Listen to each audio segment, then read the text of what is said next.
All right. Hello, hello, hello. I'm going to get started right away. Um, welcome to today's video where I'm going to be talking about um, Byron Katie, A Course in Miracles, Law of Attraction, and all other kind of current, new age, or older, not necessarily even current, um, teachings in the world that are centered around the idea that reality happens between our ears. That we are, in our own consciousness, the source of reality, the source of what is happening or not happening, and that it's all our perception, our individual perception, that is either causing reality to happen or that can be fully manipulated if we can just manipulate our consciousness enough.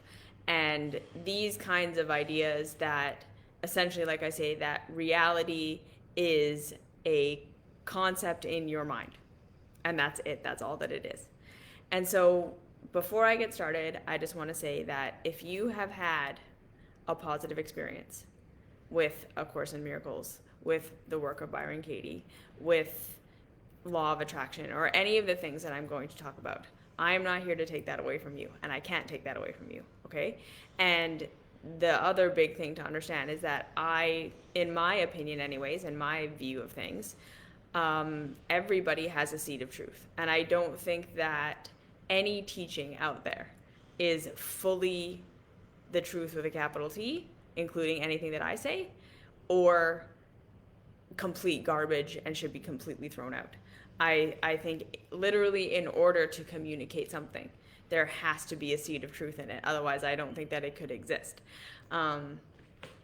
So I am not here to say that everything in the Course in Miracles or everything that Byron Katie has ever said or everything in Law of Attraction and the things that the aliens channel is wrong. All right? I'm here to say, let's talk about the potential pitfalls that we could fall into with these things.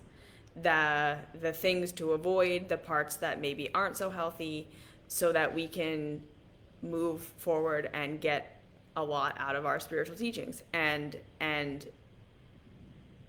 find what we're actually looking for. All right? So that's why I think, again, I don't believe that any teacher or teaching, including myself and anything that I say, has the whole picture for you, because you are a relative person. Your experience and what you are here to do and what you are here to grow into and what your potential is can't ever be fully mirrored back to you by somebody else, because there is separation, because we are all unique. So we do all have that thread of the absolute that unites us all, and that we are all part of, and that we are all connected to, and that is the kind of greater thing outside of our egos. But at the same time, you are you. And at the same time, truth, I believe, again, in my experience, can't be communicated, not through words. It's something we experience. We don't really know it until we know it because we lived it. And so, again, we can talk about concepts that help point us in the direction of truth. And that's what I believe spiritual teachings are, is that we're giving metaphors, we're talking about our own experience, we are a finger, we're drawing the map, but it's not the territory, it's not the moon. And so again, we always want to look at everything that we're consuming as a spiritual text or a spiritual anything or personal growth or self-help or whatever as the map. It's not the territory. It's, you need to have your experience of it and watch that it either benefits or doesn't benefit your life, right? And that's where truth comes from. It comes from reality. It doesn't come from a person. A person can experience it and communicate it, but that communication isn't it. That's just the map of it. And you have to go and have an experience of that. So this is, again, kind of a little bit a part of my point about all this, is that part of what I find and what I feel is unhealthy in the spiritual world is that we deify and gurify people and teachings as though they are infallible, as though they contain ultimate absolute truth and there's nothing to be questioned here. And that there isn't a person behind these things that has had experiences that are, some of which are going to be based in trauma. And that if we look at someone's kind of history and where they come from, we can understand why they teach the things they teach and why they have the perspective the way that they have it. And we can kind of discern for ourselves if that's really a true perspective or if that's a perspective coming from trauma. Okay? So that's the first thing. I'm not here to discount any positive experience with any of these teachings, nor am I here to say that they are completely false and just never listen to them again. That's not balanced. We need to be discerning. We need to take the good and leave what is just that person's trauma. All right? So that's that. Third thing is that I've written a whole big long article on this, and you will be able to find the links in the description of everywhere I post this. And I also highly recommend, if you have not done so already, that you watch Leo from actualize.org video on spiral dynamics. Because again, part of what I'm going to be talking about is how these teachings are very much founded in our orange consciousness, the kind of this very individualistic, every man for himself. I want to believe I have ultimate control over my own destiny, and that this isn't an ultimate truth, that this is very much a part of an evolution of consciousness that humans pass through. So these teachings being popular for this time that they've been popular, it makes sense because they fit in with the general growth path of our consciousness. But that, again, doesn't mean that they're ultimate truth. They're relative truth that we need to move beyond when they become limiting. Yes? So the overarching principle that I just kind of want to start with is that any spiritual teaching that plops you in where you are, that plops you into just this reality that you're currently living in as an adult with your perceptions and everything that you have and everything that you've created and your habits and your patterns and your coping mechanisms and your pain and your anxiety and who you think you are and who you think you want to be and all of these things. And then just says, you arrived here as a conscious person making all these choices to have these perceptions. And you just chose wrong. And you're choosing actions wrong. You're just doing life wrong. You're seeing life wrong, and you're causing yourself your own pain, and you're doing that for no reason. Or, right, like you're delusional, like kind of essentially what the Course in Miracles tells you, is that you're delusional. That all of your pain is coming from the fact that you're deluded, and it's just because you believe in separation, and that's stupid, so just stop doing that.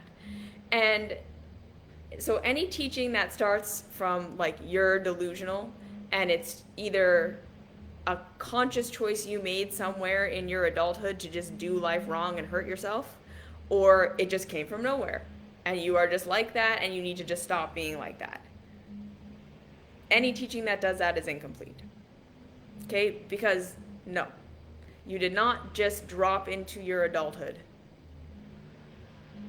with full consciousness, a blank slate, and then just decide to hurt yourself, decide to do things wrong, decide to see reality incorrectly. You have been being programmed since the very beginning, first day of your life. And that programming that you were programmed with came from the entire human race, the entire lineage of humanity up to this point. So, again, one more point that I want to make is that I am fully and completely for questioning your thoughts. I am fully and completely for questioning your version of reality. I am 100% on board with our perceptions have a massive impact on our experience here. And that we are looking for joy and we're looking for happiness and we want all these things. And part of getting to living our highest potential, or being on a growth path, or being in a spiritual place, or being happy, whatever it is that we're after, is having a correct view of reality. Okay, so again, I'm not saying that all of these teachings are wrong. I'm 100% for questioning your thoughts. And if you have used the work of Byron Katie or Law of Attraction or A Course in Miracles to help you question your thoughts, and it's led you to more freedom in your life, 100% for that, right? I can't take that away from you, and I never would want to take that away from you. And I think that those are the seeds of truth that are the through line in these works. However, like I say, these works don't acknowledge where your thoughts and perceptions came from, why they are the way that they are. And at the same time, they minimize and misunderstand the importance of your emotions, right? Because again, in our current culture, in our current civilization, negative emotions are pathologized. Pain is pathologized. Anxiety, depression, when we feel like we need to be coping all the time, when we're self-sabotaging, when we're addicted, when we don't know who we are, we're falling into existential crises all the time, even physical pain, right? When we have pain, when we have confusion, when we have doubt, when we're struggling, our current culture pathologizes these things and says, these are the things that are wrong with you. Your anxiety is the thing that's wrong with you. Your depression is the thing that's wrong with you. Your physical ailment is the thing that's wrong with you. The fact that you can't go for your whole day without coffee or without alcohol, without drugs, without whatever it is that you're addicted to is the thing that's wrong with you. And here, don't worry, I will sell you the solution to this. So Byron Katie does this, Course in Miracle does this, Law of Attraction does this. I can sell you the solution to this. And the solution is blaming yourself. And as much as we can look at the work of Byron Katie and say, well, it's not blaming myself, I'm just questioning my thoughts, I'm just taking responsibility for myself. No. There is a through line that that's happening with you is your insanity. Okay? So already like labeling you as insane, rather than, no, you got here for a very good reason, completely logically, and it makes perfect sense that you got here. You just have amnesia about it. You're not insane. We're just forgetting because we're the fish in water. We don't see our own conditioning. We don't see our own histories clearly. But so any of these, they are working within this capitalistic system that we have that says, again, if you can't cope with the system, if you can't do what everyone else is doing, if you can't feel good and have success the way everyone else is supposed to be feeling good and having success, you're broken. And here, I will sell you the solution. And part of that solution is acknowledging that you're insane, acknowledging that you have this pathology because of some inherent flaw in you. Okay, no. This is why, so someone just left a comment, why I keep, hello, Marina, why I keep suffering same repetitious things in this life. I've done so much work, but nothing helps. Truly, it all comes back. Yeah, because again, this idea that there is something wrong with you, that you're in pain, is the ultimate false belief. And these works still operate from that foundation that's incorrect. Because no, your pain is not your fault. Your suffering is not your fault. Your anxiety is not your fault. Your depression is not your fault. You have been traumatized by a culture and a society and caregivers and everything that had control over you while you were developing, that programmed you to believe that reality is this way, that this is who and what you have to be, that this is what is required for survival, that contradicts true reality. That's why you're insane. That's why you have pain that you can't get rid of.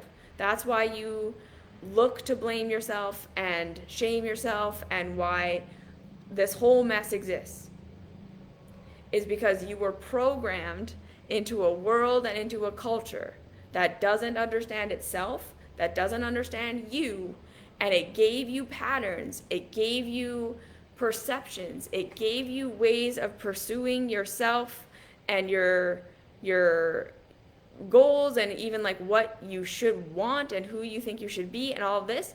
It gave you these patterns and these structures that are not true. So you didn't arrive in your adulthood with a fully clear mind on how reality functions, with a fully clear understanding of absolutely everything, and yourself and what you need and what is good and what is right and what is bad and what is wrong and what is helpful and what is harmful, and just chose to do something stupid. That didn't happen. Or it's not that you're doing all the right things because you're following society and you're doing all this stuff and you have your perceptions and and you're just in pain because you're broken. You're just reacting wrong. No. If you have pain, okay, so again, big picture concept. Yes, we are complex. Yes, we are very unique aspects of life. We are life with self-awareness and the capacity to tell stories. That makes us unique. That makes us very complex. But it doesn't make us ultimately different from any other aspect of life. That is this: you are life. You have a genetic potential of what you can grow into. And just like a rose, just like a caterpillar, just like an acorn seed, you are going to always be pursuing,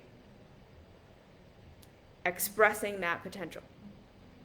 That's it. That's what you want to do. That is actually what brings you joy. That is actually what brings you contentment. That is actually the root of all joy in this life. And the root of all suffering in this life is that which causes us to not be able to be on that growth path. That's it. Ultimate joy and ultimate freedom comes from the sense of knowing that you're growing, that you're not being antagonized, just like everything else in life. Everything else in life, all animals, all plants, whatever we see, they have peace so long as they're not being antagonized. They have peace so long as they're getting their needs met. When they are being attacked, when they don't have food, when they don't have water, when they don't have resources, what do? They adapt, they change in some way to try to get those needs met, or they panic and they freak out. They go into fight or flight. That's exactly what we are. That is the root of everything. When we are not getting our needs met, when we are not being provided with that which we need in order to continue to grow, we have pain. Pain is simply there as a non-binary, non-judgment, nothing good, bad, right, wrong. Pain is simply the mechanism by which we can know I am not growing. There's something hindering my growth. Versus pleasure, true pleasure comes from I'm growing. I'm on my path. So this is why, again, these teachings are overly simplistic.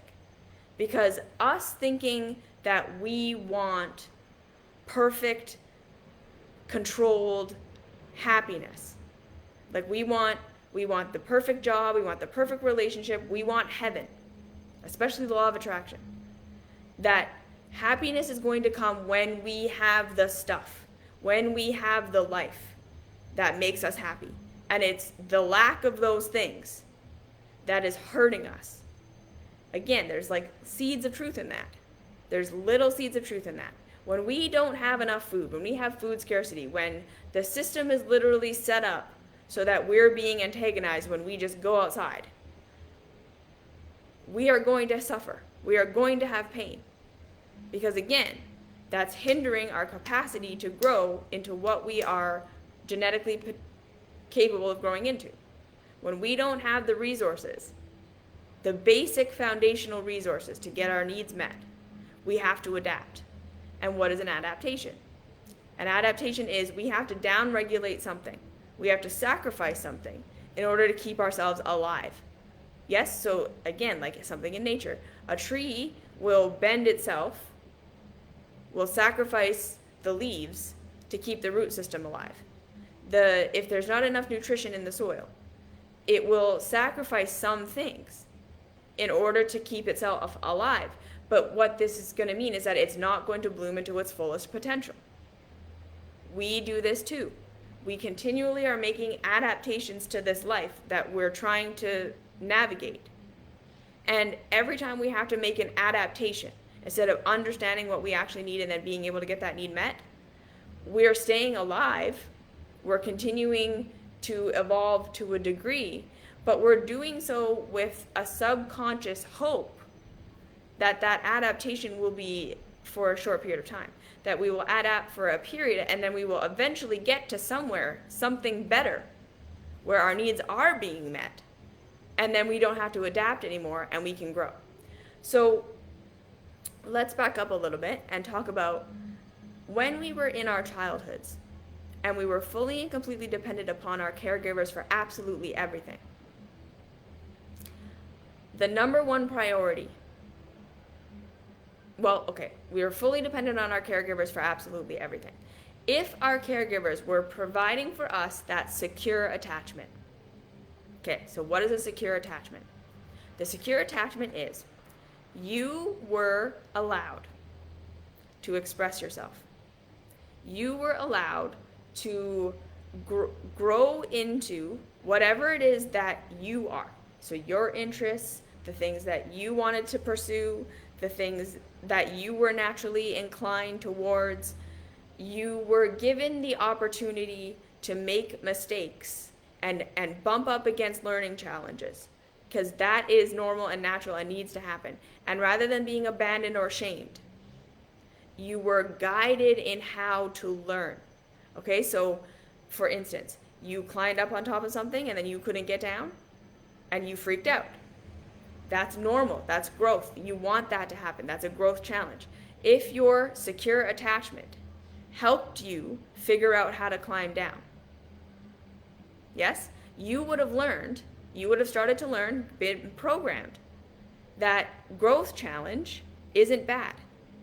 That new things, right? Because that pole that got you to climb up there in the first place, that was your childlike perspective of curiosity, compassion, creativity, which all leads to you continually pursuing new experiences.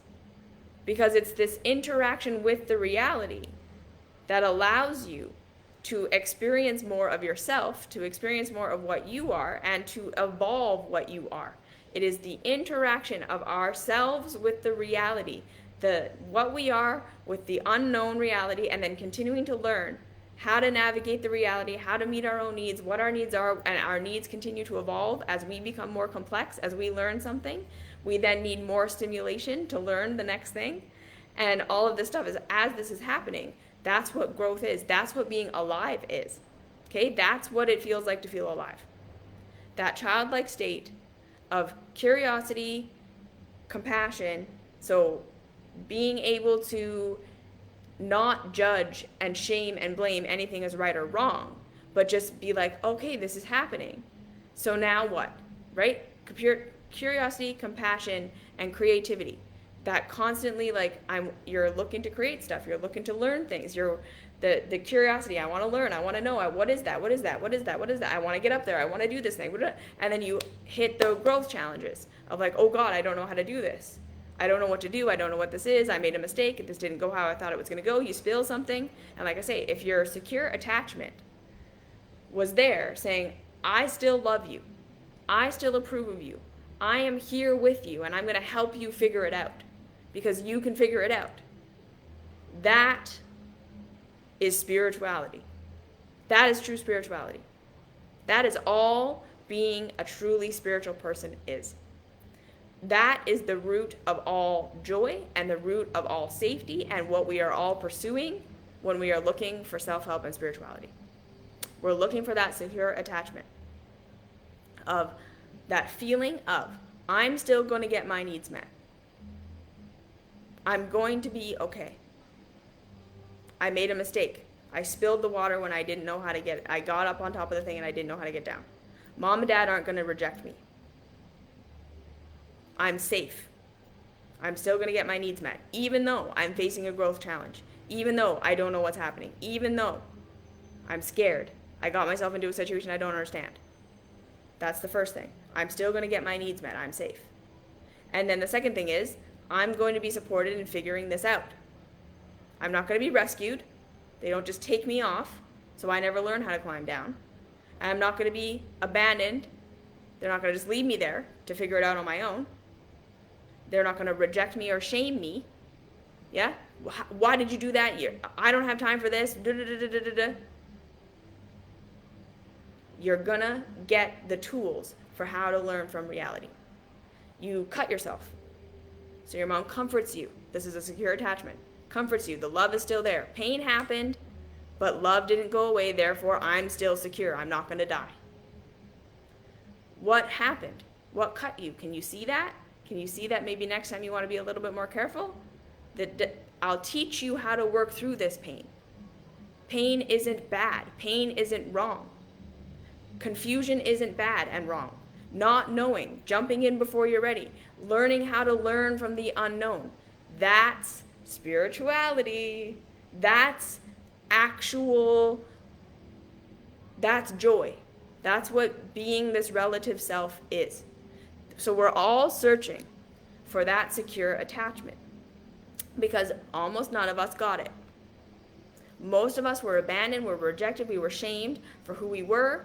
Our parents either just left, we just didn't have a dad, we just didn't have a mom, or they were constantly busy, or they're constantly at work, or we were rejected, we were shamed, we were denied for something that we were abandoned in our growth process, we were shamed in our growth process, we weren't allowed to make mistakes, our curiosity, and all that happened there was that our nervous systems shifted from growth, from rest and digest, from the natural human state of curiosity, compassion, creativity, which is the growth state. That childlike state is just the human state in a moment of secure attachment in the child version. Your nervous system switched over into fight or flight. That's what happened. You got stunted. You got traumatized. Your growth process ended in that moment. And you went into adaptation. You went into survival mode. What do I have to do and who do I have to be in order to be liked again? Because again, you couldn't keep expressing something that your caregivers rejected. You couldn't learn on your own. You couldn't figure it out on your own. You needed them. So if you express something that got you abandoned or rejected, automatically you're going to start to program that in as something very bad about you. Why? Because it's an existential threat to your survival.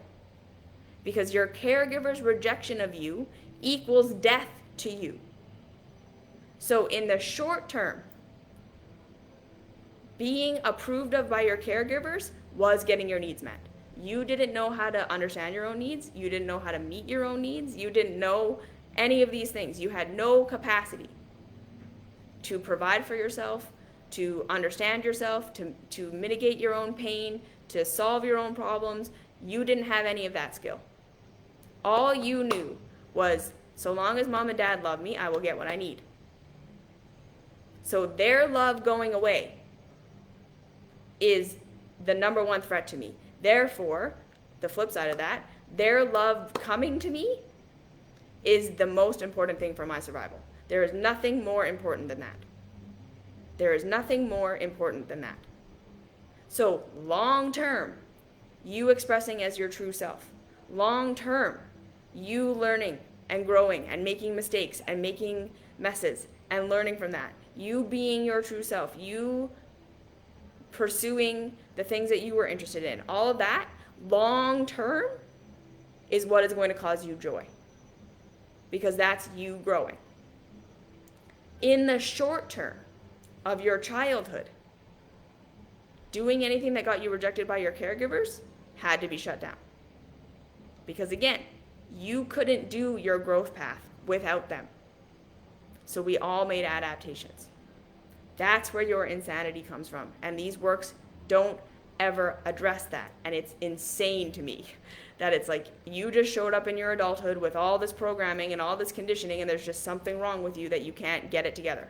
No. You have been being programmed from literally the day you were born. That this is who and what you have to be. This is how reality is. This is what's right. This is what's wrong. This is what's good. This is what's bad. This is what pain means. This is what making a mistake means. This is what blah, blah, blah mean. All from your caregivers, from the culture you grew up in. Because that is what you were dependent upon. That is what programmed you and how you see the world. That's where your perception came from. You didn't just arrive at it out of nowhere. And if your caregivers were wrong about you, about reality, about what was required for you to actually thrive as an individual, maybe they were right about culture and they were right about society and what it would take for you to fit in there. And that's what they were programming and indoctrinating you into. But that culture and society might not be who you really are. And so now you're constantly programmed, and your nervous system, so not your intellect. Again, this is why we all have amnesia about this. We don't remember getting programmed as a child because it wasn't happening at the level of your consciousness. It was happening in your body. Your consciousness wasn't developed yet. Your brain was literally not developed yet. You weren't making rational, logical, reasonable summations of what was happening and drawing these connections between this behavior, this reaction, I have to stop this, I have to do more of this, I have to be this, I can't be that, because you didn't have your cognition. This was all being programmed into your body. So how do we put all this into action? There's a knowing of all this, but why it's so hard to put into action? Because again, your nervous system is programmed. It's all programmed into your nervous system. So again, we all still have true pain and true pleasure. That's why I talk about the difference between these two things. True pain and true pleasure is this is in alignment with reality, this isn't. This is growth, this is death. And then we all have our programming, which is our consensus reality, which is I have to be this, I have to do this, I have to fit into this is what this means. This is the ultimate truth about this. That is out of alignment with real truth, that is programmed into our nervous systems that we believe to be true. So this is, again, why. Ultimately, okay, why is my mystery school a 2-year program? Because unraveling your conditioning is not simple. It's not easy. I talk about it, and this is the map, but this is not the territory. Actually awakening to your programming, actually red pilling yourself, actually figuring out what the difference between consensus reality and real reality is not a thing you do one time. It's a very, very, very long process. So how do we know what kind of pain means? Yes, exactly. This is why I present the only tools that I present, which is learning emotional mastery and learning this work, because it's going to start with, and this is how it always starts, learning to develop our witness. Okay? Learning how to feel a feeling, to think a thought, to have an idea, to have a perception, and just not react to it for 2 minutes, 3 minutes.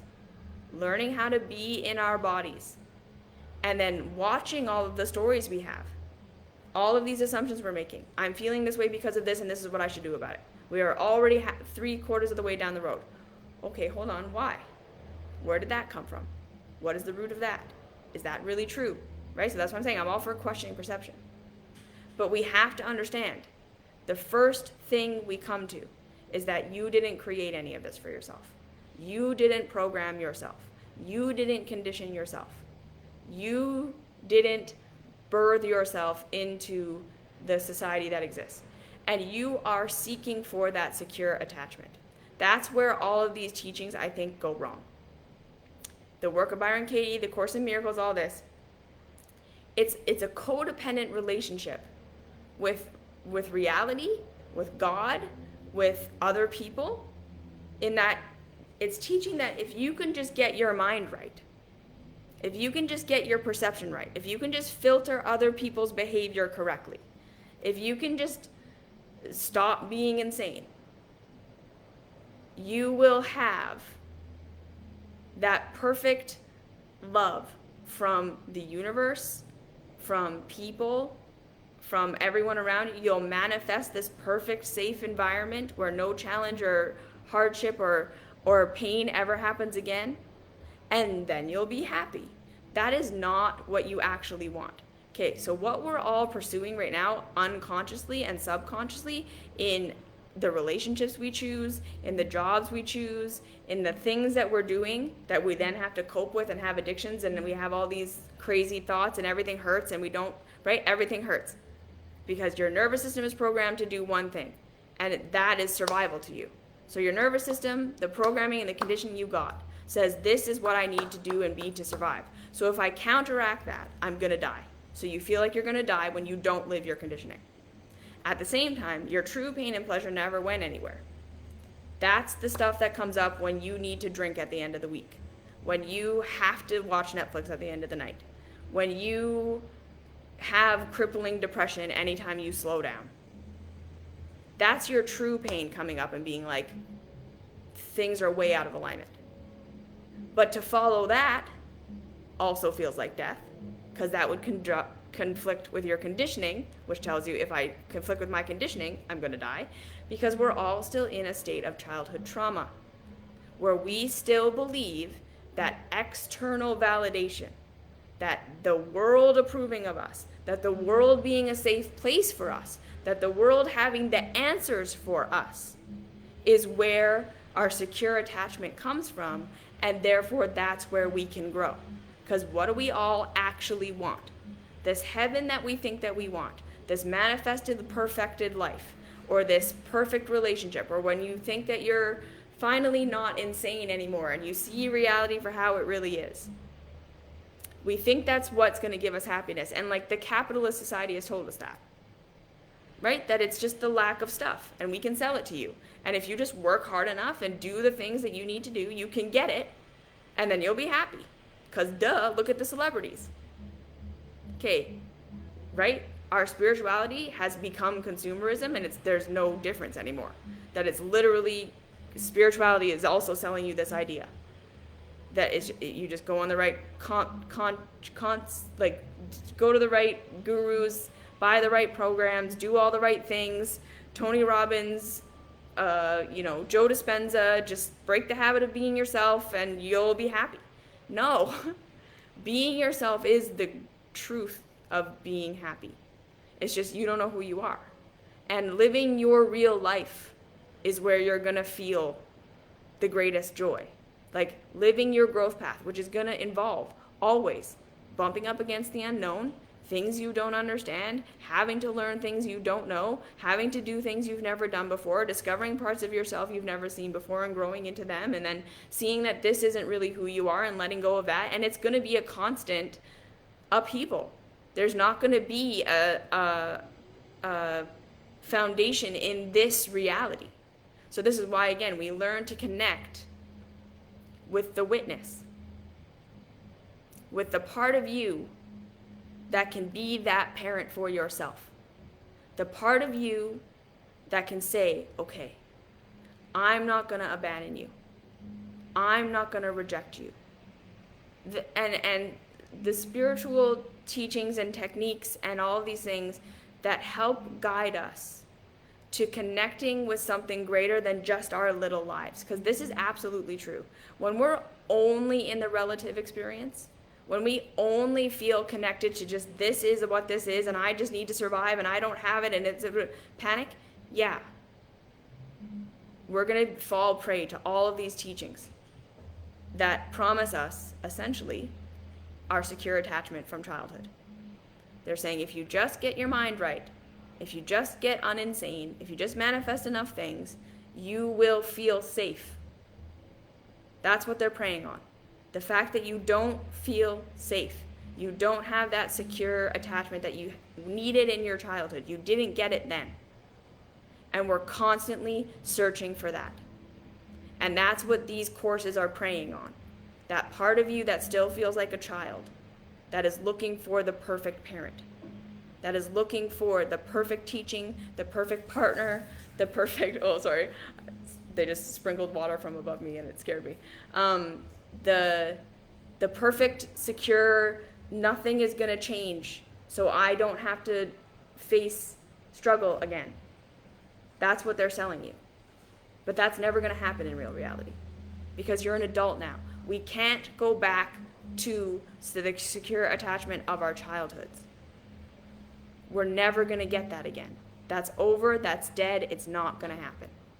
We're trying to return to a unity, right? So this idea that everyone is just a reflection of you and that everything that comes into your life is something you manifested for your highest growth, or you were thinking the wrong thing. You are the reason this person is attacking you. You are the reason, and you just need to change your thoughts. And if you just perceived it correctly, you would never perceive that anyone was ever attacking you again. That's not reality. Because other people aren't you. Other people aren't your secure attachment, right? We are trying to return to the childlike psychology that, because this is where separation consciousness actually came from. In our childhoods, when we were born, from year 0 to about 1.5, 2, we don't perceive a difference between ourselves and our caregivers. They are an extension of you. They are another body outside of you that is literally there to fully meet your needs. So you don't do anything. The outside world is just there to understand you when you can't understand yourself, and to meet your needs when you can't meet your own needs. Okay? And then somewhere in your childhood, you're going to go through a traumatic period where you realize that your caregivers aren't you. They're not fully attuned to you. They're not fully attuned to your needs. They're not going to be able to rescue you from your pain. They're going to cause you pain. They're going to reject you. They're going to abandon you. They're going to do something. You're not going to get your needs met. You're going to cry out. They're not going to fix it. That is where separation consciousness happened. And again, it happens in a place and in a time when we're not cognitively able to say, it's okay. If mom can't meet my need, I'll figure it out and I can get it met some other way. No, mom can't meet your need. All of a sudden, she's separate from you and she's helpless to do something for you, or she's hurting you in some way. And you're fully and completely dependent upon her for everything. Trauma, that is trauma.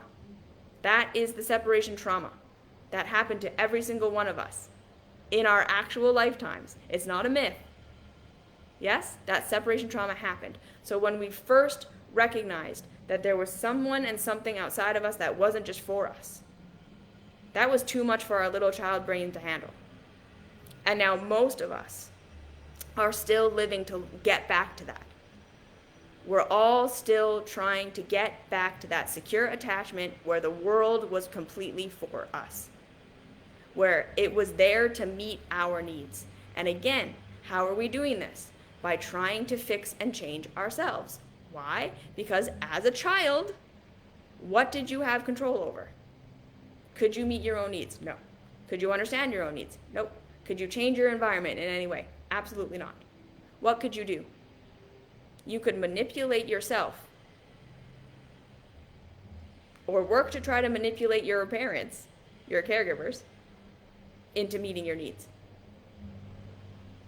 So what's all this? If I just think the right thoughts, and if I just change my behavior enough, and if I just change my thinking enough, and if I just change myself enough, the world will become this perfect parent that fully understands me and only brings me things that are good, and only brings me relationships that love me, and only ever provides for my needs. And we're all codependent with reality and with our relationships because we're trying to recreate the universe to be that perfect secure attachment that's fully just a reflection of me, here to meet my needs, here for me, happening because of me. And if I just change my behavior enough, it'll give me all the things that I need. Or other people are just a reflection of me. And if I can work it enough that I become awake and aware enough, there will only ever be people who love me and who are on my side and support me in my reality. No. Because here's the adult perspective. Reality is so much bigger than you.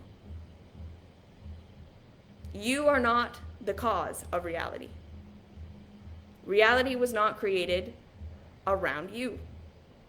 Right? When we discovered that the sun was the center and the earth was moving around the sun, that was like fucking blasphemy. Because we couldn't conceptualize that that creation isn't centered around the human being. And this is a very orange consciousness understanding, which is where we're at right now. The world revolves around me and what I need, and just me getting my needs met in this moment. We're all heat-seeking need missiles in our relationships, in everything that we're doing. We're all coming from this traumatized fight or flight. How do I get my needs met? I don't know, but it comes from the outside. So what do I need to do to manipulate myself or manipulate others into making me feel safe and secure? So that I never feel like I'm going to face anything that I don't know ever again because I don't know how to learn. And that's bad. And so that I never have pain because I don't know how to learn from pain. So that I fit in perfectly. And why do we want to fit in perfectly? Because to us and our nervous systems, fitting in perfectly equals getting love, therefore getting our needs met, and then we'll be able to grow. That's what we actually want. Right? It's the snake eating its tail. Because we're never going to get there. Because the more you have to change yourself to fit in, the more you have to cut off parts of your real true self, which is the thing you actually want. So the more acceptance you get for who you aren't, for your programming, for your conditioning, the more you're going to feel like you're dying. Because you are dying. You are living a sleepwalking life.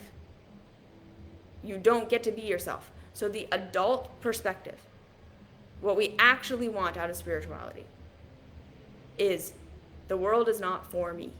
The world is not against me. Creation doesn't revolve around me. Other people do what they do because of their selves. Like, if someone comes and punches you in the face just randomly on the street, sometimes that happened absolutely nothing because of you. That's the chaos of them. Because we are all connected. And our delusions and our traumas and our whatever inform our behavior. But that doesn't mean that you attracted that or that you manifested that. You were just at the wrong place at the wrong time. Yes, there is random chaos. Because we are humans who have false ideas and free will. So someone can use their free will to come and punch you in the face and it has nothing to do with you. You can be in a relationship with someone and you have the same triggers over and over again. That definitely has something to do with you. Okay, so this is not to say everything that happens is something to do with you. Or nothing that happens has anything to do with you. It's all just random chaos. No, the truth is always somewhere in the middle. We're somewhere in the middle. Why is this happening repetitively? Okay, that's a pattern. Where's the cause of that pattern? What am I believing about myself? What am I believing about them? Why are we getting in the same fight over and again? What am I making their thoughts, their thing mean? Again, true adult spirituality is there is always going to be chaos, and we're never going to be able to control it. What we actually want is to know that we can handle what comes our way. We want to feel resourced and capable of learning and adapting and figuring something out of what happens. We don't want security, because security is a kind of death. Too much the same, homeostasis, same day every single day, you're not learning, you're not growing, you're not expanding. We want that when we feel deeply, deeply unsafe, and that's why I'm going to say, getting that security and getting a base of having your needs met for a while and just a predictable, safe environment is very important for most people. Because we're so afraid and so chaotic and everything is so crazy, and we're so in our childlike trauma state, we don't feel capable, we don't feel secure, we don't feel curious or creative or compassionate. We just feel scared and self-blame and like we're going to die all the time. That security is a good thing. That predictability, that slowing down so that we can start to get our nervous systems to understand. So what's the first step in this deprogramming? Witness, I find remaining in this witness state when traumatized. Yeah, so that is difficult. And it's, yes, learning to witness. The second thing that I say is the first thing. Don't try to do anything in your mind. Get into your body. Get your body into a state of rest and digest just a little bit. Reverse engineer the stress response. And how do we do this? Deep breathing, listening to soothing music, literally moving our bodies in a rhythmic way that just feels good, yin yoga, anything that works for you to just bring your nervous system down a level. That's the first step. I think most of us aren't ready to question our thoughts, aren't even ready to do the mental work yet. We need to bring our bodies down first, a little bit, so that the questioning work is even possible. But like I say, what we're searching for is to become our own secure attachment. So when we start to develop these tools of like, we need to face that trauma of the fact that our caregivers abandoned us, rejected us, and shamed us. We got to face the trauma of why we believe the things we believe about the world. Why we think if I'm not a lawyer, I'm a failure. If I don't have all this money, I suck. Right? Like, we have to start to question, and I think, again, the other biggest how do we start with this is developing compassion for our anxiety, our depression, our coping mechanisms, the ways in which we are so used to shaming, abandoning, and trying to fix ourselves. We have to start to see that as, no, that's not it. Those are the symptoms. That's not the problem. The problem is that I'm conditioned. And if we can start with just compassion for where we're at right now, that's how we start to unlock all of this. This will be a thing that naturally unfolds. You will naturally start to see where you're seeing things wrong. You will naturally start to get curious and be able to expand your perspective and perception when you feel safe. Like, this is what I really want to say.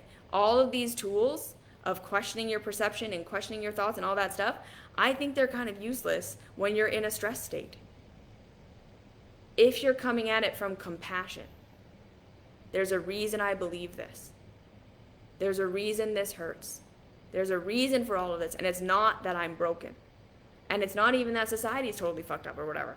It's that we were all programmed, and we don't know what reality is, and we're lost and we're confused and we feel abandoned and alone.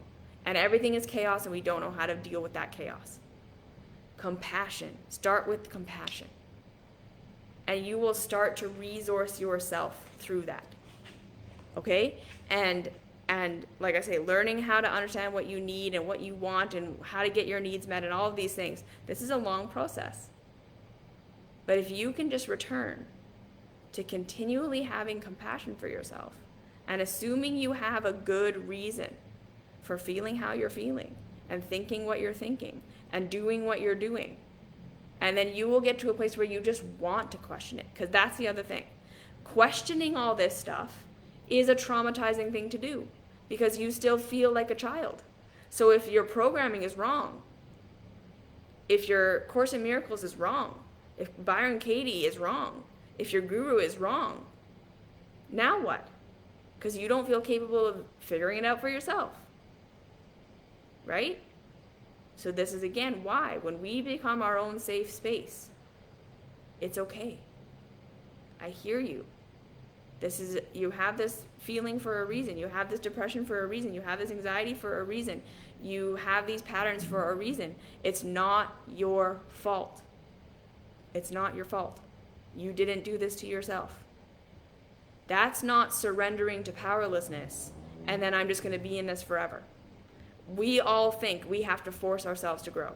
We have to force ourselves to question. We have to do the turnaround, right? See yourself as the abuser.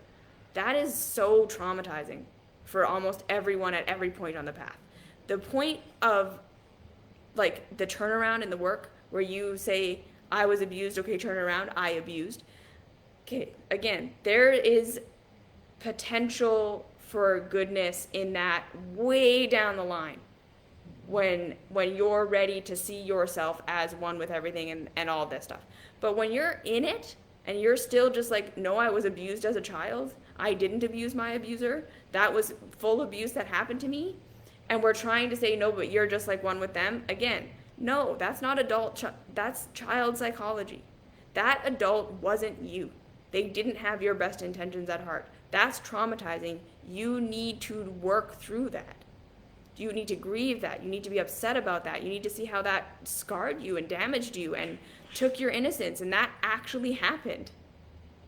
And then when you have loved yourself in that process and been witnessed and been validated and been told that it's okay to hate that person, because that's a part of the process. You're going to have to. You go through that, you go through that, you go through that. And then eventually you get to a place where you feel resourced enough that you will never let that happen to you again. You're not a child anymore. You are not in that person's presence anymore, because your body is still going to feel like you're there. And we have to grow into the adult perspective that now you're not helpless like you were as a child. Now you're resourced. Now you can say no. Now you're strong. Now you can do these things. And then when you feel like that's over and I can protect myself and that's never going to happen again, you will naturally forgive. Because it's not forgiving. It's that was traumatizing. I processed that trauma. I can see how I'm never going to put myself in that situation again. And I'm an adult now. I can do different things now. I'm resourced now. And then you will feel more secure. And then you may be able to have compassion for that person. And that's a healthy thing that will naturally happen. You don't have to force it. We don't have to force ourselves to grow. We just need to be our own secure attachment. The world is chaos. There are going to be things you don't know how to do that happen to you that are tragic. You're going to lose people. You're going to make mistakes. You're going to get your arm cut off. You're going to get sick. These things are going to happen. And yes, you can learn things from them. But true spirituality is learning how to be with the chaos of life and feel resourced enough to get through it, and to know that even if we don't, there's something greater, but that we're never going to be in control. We're never going to have it all figured out. We're always going to have constant challenge, because that's what this life is. So how do we find that security inside with ourselves? That I am always going to be here with me. I am never going to take love away from myself. I am always going to be here with me through whatever we're going through. And that's a continual practice and process. How do I bring my nervous system down so I can process this? Because sometimes, again, our nervous systems are whacked out because we're actually in a state of stress. We're in a state of threat. We need to change things. But to get clarity on what to actually do, we need to feel resourced. We need to feel safe inside ourselves. That's where the self-love path is everything. You don't have to force yourself to grow or figure it out or whatever. That's all going to come when you feel safe. So start with bringing your body down and being on your own side. Don't blame yourself. Don't shame yourself. Acknowledge that all of this came from somewhere before you. You lost your secure attachment and you're trying to seek it out now. So now as an adult, you have to become your own secure attachment. And learning that the world is chaotic and out of control and it's always going to be crazy is the adult perspective. And then what am I going to do with it? I can do it. I can handle it. I'll figure it out. Okay? So that's where I think we can get into pitfalls with those teachings. We're not going to recreate the secure attachment by creating a perfect environment or manipulating our minds enough that pain never happens. We need to learn how to learn from pain. We need to learn how to be in our bodies. Yes. Body, then mind. Start with the body. Bring yourself down. See if you can be on your own side. Just do that over and over and over again. Okay? These teachings, your world is never going to be perfect. You're never going to find the perfect secure attachment. You're going to have to learn to be your own resource and then figure things out for yourself. That's what the true spirituality is. So how do we do that? Become your own safety. All right. So I hope that that was helpful. If you have questions about this and you want me to expand on it in the next live, please type them in the box in the video when I post it on IGTV or in YouTube, and I will do that. All right? And until then, I love you so much. You're all amazing. You got this. You are an adult now. You can figure these things out. You can interact with the unknown. You can feel your feelings. You can be rejected and still get your needs met. You can lose the love of everyone around you and still love yourself, feel secure, get your needs met. You can figure this out now. You're not a child anymore. You were a child. You need to grieve that. You need to grieve that. You need to feel that. You need to process that trauma. That's why I say do the physical stuff, because it's in your body. So much of healing is going to come. Get a massage. Do asana. Breathe. Move your body. Breathe. Let your body feel the things that you're feeling. Like even just allowing yourself to feel. And that can be kind of re-traumatizing sometimes, but it's also, we got to let ourselves. Yes, question your thoughts. Question your perceptions. Where did this come from? Why do I believe this about myself? Is it possible that I could be this and still get my needs met and still be okay, right? Really start to look at all those things you're afraid of and say, okay, where's the story that's telling me that if this is how it is, I'm not going to get my needs met? And can I meet my own needs even if the whole world doesn't love or accept, or I am this thing? And I can see that this was something that got me rejected in my childhood household, but is this really something bad about me, or is this just something that my caregivers didn't like? And what if I was that? And could I get my needs met anyways? Right? We're looking for that secure attachment. Keep looking for, where am I looking for my secure attachment in this? Where do I think I'm going to lose my secure attachment? And how can I start to become my own secure attachment? Just compassion for myself. And that's where it's going to start, because you're not going to feel resourced in the beginning. You're not even going to feel resourced to question it. Because if that was all wrong, you don't know how to learn and you don't know how to find the answers for yourself. That's how you're going to feel. But you do. When you get into that natural rest and digest state, curiosity, compassion, creativity, you will find answers that you never knew before. You will start to understand how to work through things in ways you never worked through them before. You will see things you never saw before. Your perception will expand itself naturally when you make yourself feel safe. And to our nervous system right now, love equals safety. So that's why I say self-love is the only way. The more you can make yourself safe with your own self, the more this work will take you. You won't have to force it. Okay? Okay. I love you all. You're amazing. You're perfect. And again, no, not everyone is for you. There are going to be some people in your life that are just hurting and they have a lot of trauma and they're just going to hurt you every single time. You don't need to interact with them. You can cut them out of your life. That's okay. And it's not even that you don't love them. It's not that you don't have compassion for them. It's nothing like that. It's just, this is an abusive situation. I'm not going to let someone continue to put their cigarette butt out on my leg. Right? Not everyone is here for you. Sometimes you are not going to be able to do anything to stop someone from abusing you. As an adult now, you just get to say, okay, I love you. I'm not judging you. I don't hate you, nothing. I don't want to be around this. Right? Being spiritual is not, now I can just be around anyone all the time and it doesn't hurt me. That's like saying, if I get spiritual enough, I'll be able to put my hand on a fire and it won't burn me. Nope. You get spiritual enough, you won't put your hand on the fire. Right? You'll learn that destroys my tissue. I'm not going to do that. You'll learn someone just is going to be abusive every time. They're going to be character assassinating or whatever they're going to do. You just don't interact with that person. You don't have to. And like I say, it's not even about judging or shaming or blaming or not loving them. It's just, okay, their trauma is making it so that this is how they have to behave and I don't want to do that anymore. You see? It's not so simple. And your self will teach you that. Your pain and pleasure will teach you that. You can listen to someone, you can have compassion, you can see it all, and then right? There's a difference between being a light worker who can listen to people's pain and hear what they're saying and love them through it, and that person is then going to turn their pain in on you and attack you. Those are two different things. Being a loving, safe place for someone to vent and express versus someone is going to attack you because of their stuff. Two different situations. So we can lovingly hold space for people to express and vent and have their whatever they're having.